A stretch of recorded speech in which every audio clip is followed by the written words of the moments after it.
Also, congratulations to the Supreme Court blocking President Obama's plans to keep illegals here in this country. On a Fox Business First, we bring in Texas Governor Greg Abbott. Governor, congratulations. Well, thank you, Charles. Great to be back with you again. Yeah, this is a great time to have you back, too, because this was such a critical, and there's been a lot of executive overreach with President Obama, but I think this probably was the most critical issue. What's been resolved, though? I know initially there was an injunction that the Fifth Circuit upheld, and apparently we've got a split Supreme Court.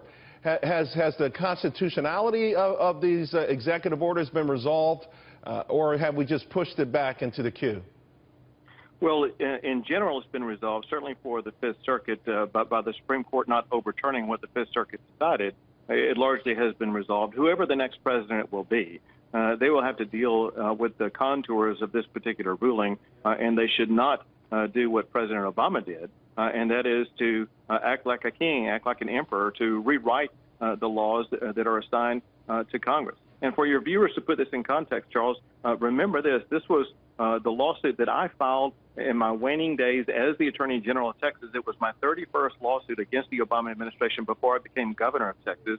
And we articulated exactly what the problem was. And that is what this administration has done is to turn the Constitution on its head. And it's begun, the administration has begun writing the laws of this country because it is dissatisfied with what Congress has done.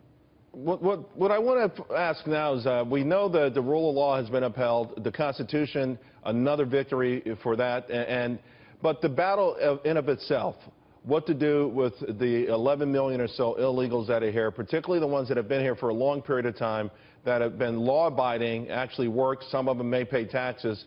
What do you think that goes? How is that ultimately resolved? Because no state faces this more than your state does.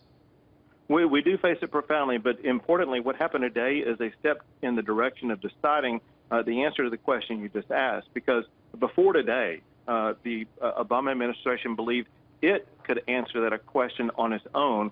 Instead, what the Supreme Court concluded in agreement with the Fifth Circuit is that it is Congress that decides that issue, not the executive branch. And so the ball goes back into Congress's court, and Congress gets to decide how to write the immigration laws in a way that deals with this challenge. And it cannot be done by executive fiat by the Obama administration.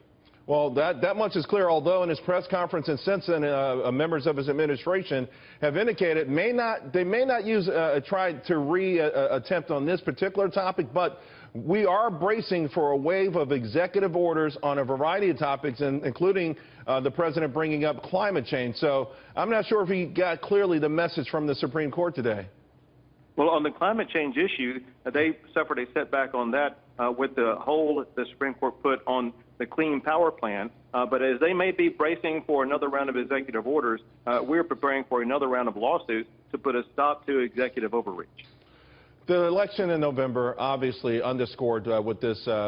By the way, we had this, and we also had a ruling on affirmative action. It does underscore just how important the Supreme Court is this time around, and just how important it is to get in justices who really who adhere to the Constitution and don't legislate from the bench, isn't it? Well, absolutely. Obviously, had Scalia still been on the court, we believe he would have voted in favor of our position in this particular case. But it is essential, if we are going to make sure this country remains on the right track, that we have justices who apply the Constitution as opposed to rewriting it, who hold each branch of government to only their assigned duties and don't allow the president to assume authority that he or she doesn't have. Governor Abbott, we've got to say, first and foremost, congratulations. It was courageous. You fought back. You won. The Supreme Court won, and the rule of law won. We appreciate you finding the time, because I know everyone's looking for you today. Thanks a lot. Thank you so much, Charles. All right.